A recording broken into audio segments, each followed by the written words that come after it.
can say hi. Hey, Ryan, how are you? Hey, George, how you doing? Very well. Thanks for having me on again. I appreciate it. All right, we are set to go here in 3, 2. We are back on the big wake-up call, and time to get to my next guest. We always have fun talking food with Chef George Duran. And George, good to talk to you again. Thanks for having me on WBIG. Appreciate it, Ryan. It's been a while. I think last time we were talking Super Bowl food, and I can't believe we've got Memorial Day coming right up. It feels like it was 18 months ago. I'm sorry. But all right, so we've gone from indoors to kind of staying indoors, but at least I'm out in my backyard. So what do you have going on for us? As it's going to be an unusual Memorial Day cookout this year. Absolutely. In fact, this year I'm kicking off my Memorial Day with a virtual barbecue with friends and family. In fact, I'm working with Smirnoff, and they just released their new Smirnoff Seltzer Red, White, and Berry. It delivers the same great flavor and combination of cherry, citrus, and blueberry flavors that everyone has come to know and love, but now with 0 sugar and only 90 calories. And best of all, your Smirnoff Seltzer is perfectly chilled when that can changes the color, and you get that, of course, delivered or find it in the stores where Smirnoff is sold. That's interesting. Now, I don't think I've heard Smirnoff is into the fun Memorial Day cooler business. I like that. Yeah, into the seltzer business, and also because it has 0 sugars, it's a 90 calories, it's a refreshing taste. It's really a game changer for them.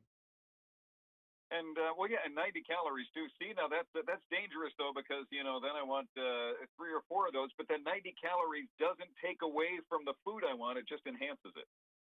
You got to balance it with the food, everything with the food. And in fact, I'm going to be grilling this year with marinades and condiments. In fact, I'm working with Kum Kee, and Kum Kee offers a wide range of must-have pantry staples and delicious condiments that make it easy for people to kind of elevate their backyard barbecue recipes. In fact, they're the leading maker of authentic Asian sauces and condiments, and truly trusted by chefs like myself all around the world. So this year I'm grilling some salmon, which has been marinated in Kum Kee hoisin sauce. I've even marinated my shrimp kebabs and my beef kebabs. You can even use it on hot dogs and burgers. Kum Kee even has a sriracha mayo that'll turn your ordinary burger into a perfect burger as well. I keep reading that we need to incorporate more fish into our diet. My wife says, "Hey, Ryan, we need to eat fish more often." I'm just always nervous about cooking it and grilling it, and particularly just I don't want to ruin it. I don't want to char it to death. What would you suggest for just grilling a nice piece of salmon? Yeah, make sure you go low and slow if you want to make sure that things cook and not overcook.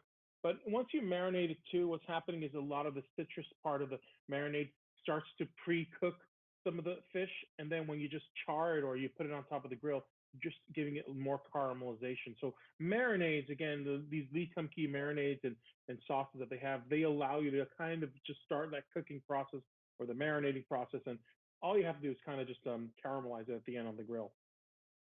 Now, how long should I marinate that, for fish versus like some other meat? It depends how much flavor you want into it. So if it's between 10 minutes or about an hour, not more, because fish can really absorb flavor quickly. And the last thing you want to do is overnight marinate these, and they'll end up being a little bit soggier. You just don't want that. An hour is maximum, in my opinion, for fish, because fish is a lot more delicate. But if you want to put it on ribs, go ahead and do it on ribs, on beef kebabs, on hot dogs, even in the burger meat, if you want to do that. Speaking of burger meat, you're saying you want to eat more fish. How about trying to having some pure pea protein burgers? In fact, Dr. Praeger's Perfect Burgers, they're made with 20 grams of pure pea protein and then infused with real sweet potatoes, squash, carrots, and beets. So this is a meat alternative burger meant to look, taste, and feel like meat. It's gluten-free, soy-free, has less saturated fat and sodium than the other meat alternative burgers.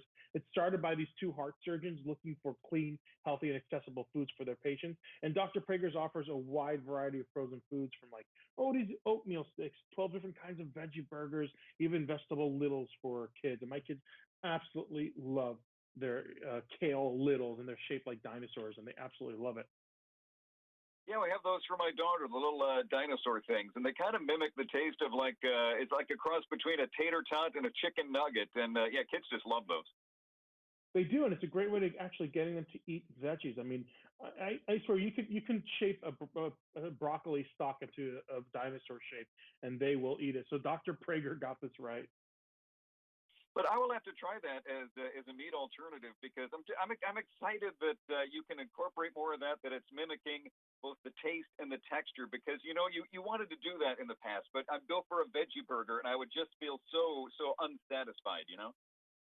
Yeah, and I don't know if I would call this straight up a veggie burger, even though it is all natural vegetables and so on. Because when you bite into it, man, it'll fool you. You really believe that you're eating the juiciest burger you've ever had. You put in the right condiments on top of that, and then you use the right buns. In fact, we can't forget about the buns. I know you know this brand. It's called Dave's Killer Bread. They're known for their whole grain loaves. They have that rock and roll guy with the guitar in the front of it. Well, they've just introduced organic buns loaded with taste and texture. Burger buns done right is a soft artisan style burger bun with 8 grams of whole grain, 6 grams of protein, no bleached flour, and no high fructose corn syrup. And if you're looking for even more flavor, you can try their 21 whole grains and seeds buns made with their signature blend and packing in 12 grams of whole grains with hearty texture, subtle sweetness, and they're of course available nationwide. These are the buns that I like to use for any burger that I grill up. George, when you're doing a barbecue, when you're grilling a burger, do you put the buns on the grill, try to get them a little bit toasted? Because it's hard to find the fine line between like barely anything and then just a little bit too long. And I get that I don't want the bun to taste burned.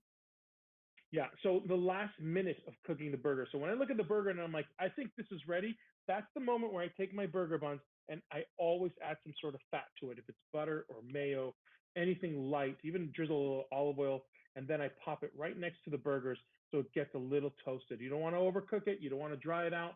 You want to do it just about a minute before those burgers are done. Or maybe when you put that cheese on the burger, you want it to melt, you also put those buns on it and you just slightly toast it with a little bit of fat.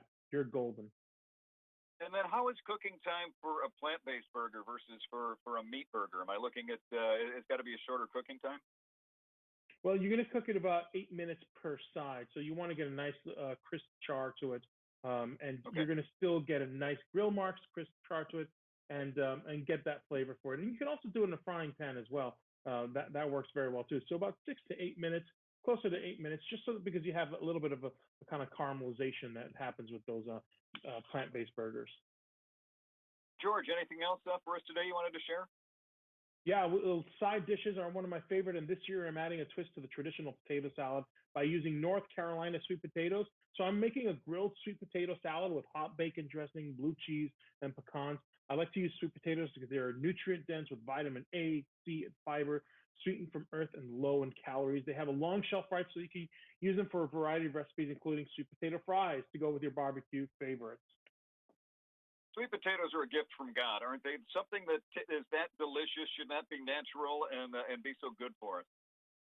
Oh, it's amazing. Like you would think it's like, yes, exactly, from heavens. The heavens have sent sweet potatoes for us because they're lower glycemic index. It means if you have issues like diabetes or pre-diabetes, you can actually eat these and the body will absorb that sweetness much slower. And it's healthier for you. And then it has all these nutrients packed in there. I'm telling you, North Carolina has done a fine job growing these incredible sweet potatoes. And then you have a sweet potato smoky bacon recipe. Where do I find that? Yeah, all these recipes that I mentioned, you can find them. And also a way to, there's some links on how you can help Feed America Fight Hunger. You can find them all at dailylounge.com. All right. Well, George, thank you as always. Have a wonderful Memorial Day weekend. Hopefully the next time we speak, people are out and about this summer. I hope so, Ryan. Thanks for having me on the big wake-up call. Thanks, George. Thank you.